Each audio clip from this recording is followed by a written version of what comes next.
topics or whatever. So I want to give a shout out to Ice T and Ludacris. They both recently got stars on the Hollywood Walk of Fame. All right. Didn't even realize Ice T got his, but his was a couple months ago, like 2, maybe even 3 months ago, which is dope for him. And then Ludacris just got his a couple days ago. All right. So yeah, shout out to both of them, man. They both put in a lot of work, and I don't think Ludacris gets enough credit when it comes to representing the Dirty South. Oh yeah, because he's got such a versatile flow. You know, he can do the Southern rap, he can do the lyricism, he can do club tracks, all of that, man. So yeah, I love that about him, man. And I don't think he gets enough credit because people who are like let's say Jeezy and Gucci and all of them, they are more one-dimensional, and and a lot of people like what they do, which is cool, but they don't have that versatility that he has, and so I give him a lot of credit for that. Not saying that they don't make good music, but they stick to that one lane, the trap music and stuff like that. I tell my hope, back it up, break it down. Yeah. Break it up. Fuck it up. So yeah, man. But shout out to Ludacris and Ice T for those accomplishments. Speaking of Gucci Mane, one of his former artists called Lil Wop has he came out on some thug type shit, but now he's understandably, from what I understand, he's transitioning into a female rapper. There's even pictures of him online on his Instagram with female, like long extension hair, blonde, what I mean, and wearing like a bikini type of outfit. And when he first came out, he was all about the tough, hardness, what I mean, and he got all the tattoos on his face, making him look real thugged out, like, what I mean. So I wonder, was it all like a front from the beginning, or did he later on feel like, you know what, I think I want to be a female, I'm a transition. What I mean? What do you think about that? I think what happened was Gucci Mane. Hey, yo, cuz, what you need to do, man? Look, man, the transgender thing going on right now. I think what you might want to do, I think you might want to cut your bits off and be a bitch and move some of these humans. I mean? I'm doing a horrible PG right now, but I'm just man. I'm just saying. I mean, from what I understand, that's what I feel like. Now, I could be wrong. Yeah. A man might really feel that way, and hey, that's on him. I'm not. First of all, let me ask you this: he's still gonna keep the name Lil Wop because I think that'd be kind of clever. For the trans, like, oh, you call yourself Lil Wop, right? Now he spells it W-O-P, but I wonder if he might like change it to W-A-P. Yeah, to embrace that, feminine part. Yeah, little. But I don't know, man. I mean, and we're not disrespecting. Do what you do, but it's just I just want to know what invoked the transition. Was it always something that was there and you just was too scared to embrace it, or did it come to you as a epiphany, later on, like, oh, you know what? That's the thing, like, if you're gonna get, that's the thing too, though, because, like, hey, is he gonna get the work done? Because I'm hoping, what I'm saying? Because he look a little rough right now. He got all these tattoos. Nothing about him really looks that feminine. Yeah, so it's like, that's what I'm saying. Because, like, most of those who transition, they want to try to look as close as the woman they can. Yeah. You know what I'm saying? Well, you got people like Bruce Jenner, Caitlyn Jenner, who, she said she's not doing the surgery. She just wanted to look like a woman with the wigs and, lipstick and shit like that. But she said she made a conscious decision that she was never cutting her dick off. So she did a little boost for, don't cut the dick off, man. Come on, man. Don't cut the dick off. She said she don't support that. She don't think there's a reason for that. No. You know what I'm saying? I mean, and to be real, now if it's your choice, it's your choice. But that's kind of like me. That's Well, it wouldn't be self-mutilation, but that is mutilation. Yeah. You know what I'm saying? Right. Like, right, no one's really discussing those things. You know what I'm saying? Yeah, I agree. We'll see, man. I mean, but, I don't know. He's not under Gucci anymore, but Gucci was the one that found him and got him out. Oh, so he had it. But nah, he probably looked, hey, man, this is what you need to do, man. Do what you need to do, man. Just go ahead and transition and cut off the bits. In a couple of weeks, be a hard rapping ass trans whatever they are, man. But I think that's the charge. I think that's gonna be the money, son. You'll make the money, man. They didn't want your thug music. Yeah, they didn't want your love music. Pretty much. But I hope it wasn't nothing like that when somebody convinced him to do it. Yeah. But we'll see where it goes, man. But I think it's definitely makes you wonder, why such a drastic change, because nothing seemed feminine about him in the beginning. No. So it's like, where did this come from? But you never know. I know people who've done that transition later in life, who you wouldn't have expected. Because, I mean, Bruce Jenner is one of them. I would have never expected that. But that was late. Like, you pretty much on your way out the door talking about, you know what? Right. I'm be a bitch. I know I'm 60, but, I want to be a woman. Bitch. But I got a nephew who did that. You know what I mean? I never saw him as transitioning, but later on, I think he's in his 30s or whatever, and he, I think for him it was within the past 3 to 5 years that he decided to do that. But, you know what I mean? It is what it is. You know what I mean? That's cool. But, I don't know the full story. You know what I mean? It's like sometimes you just want to know, was it there all along? You just were too scared? Well, I mean, you make a decision later on. And that's cool. I mean, because people, in our life, we got to go our own journey. Yeah. And kudos to him, at least, or to her, at least, they waited till they was 30. Right, you know what I'm saying? At least they wasn't like only thing that too, but only issue with it is like now, they're trying to get these kids young.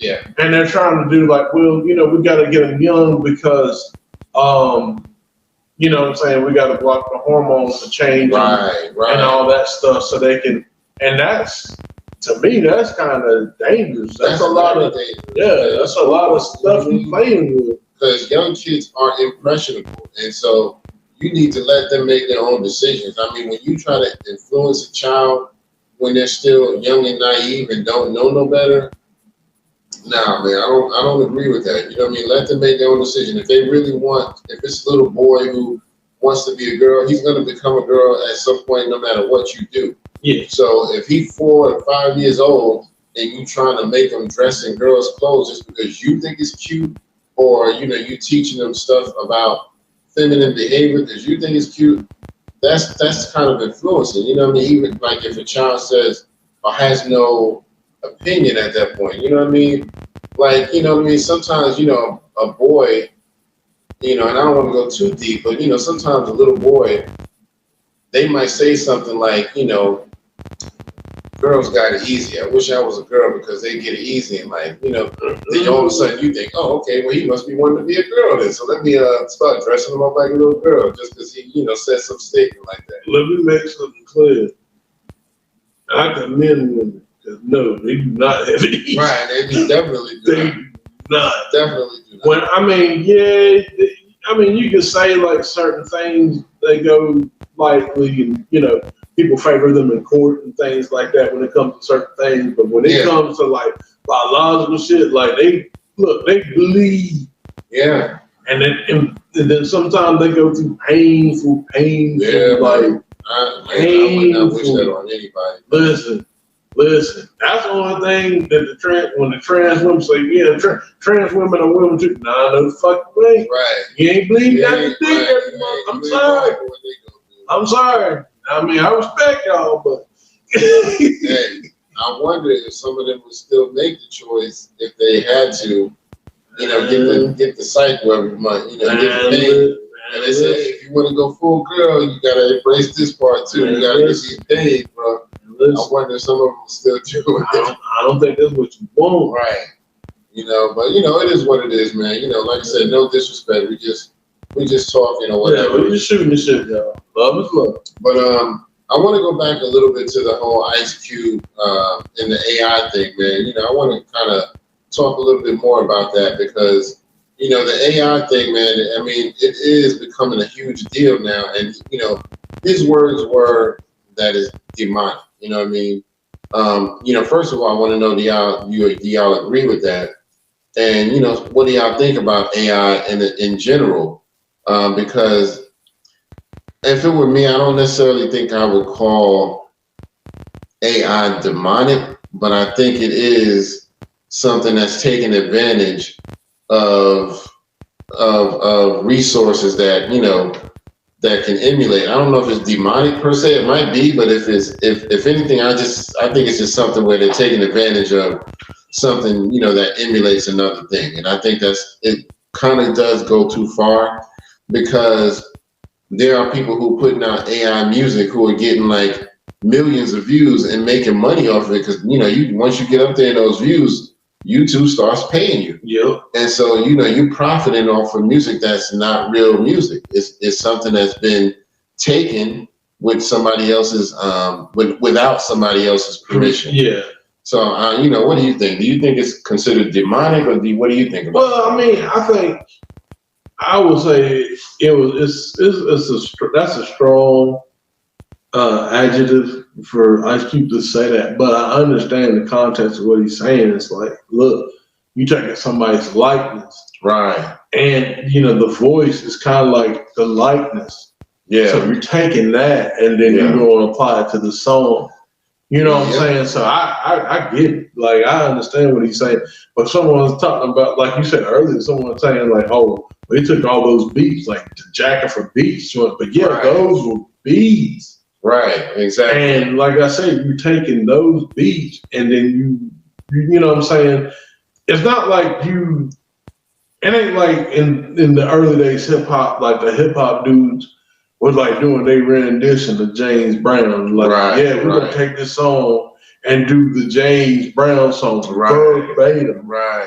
And actually, you know what I'm saying, and try to emulate and sound like him the best we can. No, they took different beats, they took different stuff, the break beats, the good part of the song, and made us and rap over that part. Yep, exactly. That's what they did. They didn't take another. Like, we're gonna get James Brown, take his voice and make him, you know what I'm saying? I mean, which now granted they did, it was sampling when they took the voice, but it's not like, but it's that, and they're not making the voice not through like technology typing up stuff. They might take the voice and make it, you know, actually be a part of the hook. So they're really saying what the artist is saying. Yeah. Gangstar is like prime example of that. I mean, you know what I'm saying? They're taking, you know, and BDP, a couple of them, they just taking the voices and saying things what they're trying to convey, especially on the chorus. Yeah. But that's something that the artist was going to say anyway. Right. And so it's like when rappers sample people like that, they're not manipulating it to say something different. They're not taking a James Brown sample and making it sound like Stevie Wonder. Yeah. They're using what he originally said and what the original sound. With AI, you're taking somebody's voice tone and manipulating it, making it sound like they're saying something that they never said. And, you know, it's cute at first, but it's like these artists should be able to profit off of that if you're going to use their voice. You know what I mean? It's not right. So that's the only thing I don't like. If you're going to do that, at least there should be some rules and regulations on, you got to get permission, or at least break them off something. Right, exactly. You know, break them off a little something, maybe, you know, they may not come as hard or whatnot. Right. So exactly. So, you know, that's how it is, man. You know, everything just should have to have rules and regulation. That's my whole thing. So anyway, that's all I wanted to say, man. Do you want to say anything else about the AI thing? I think that's it. All right, so we can go ahead and move on. You want to talk about Rick Ross and Envy? Oh. They got kind of a little heated here lately. You know, Rick Ross has been saying some pretty harsh things about Envy, and I think he was accusing Envy of not doing right with the money he was getting from this campaign or whatever. And, Envy did put out a video proving that, he did, he was doing the right thing with the money or whatever. But it makes me wonder what's the, Rick Ross seems like he does have some kind of personal issue with Envy. So it's like, where did this come from?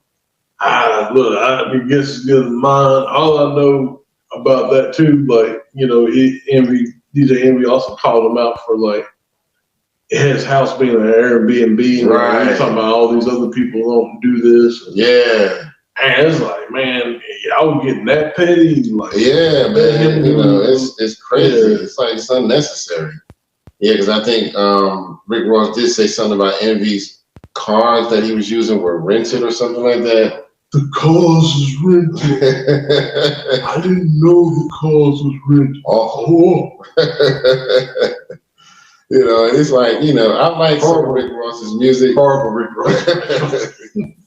But, I like him to a degree. He's not my favorite artist, but I think lyrically wise, he's come a long way. He's grown on me over the years. When he first came out, to me, he wasn't really saying nothing that was, creative in his bars. And so now he's stepped up his bar game a lot over the past few years.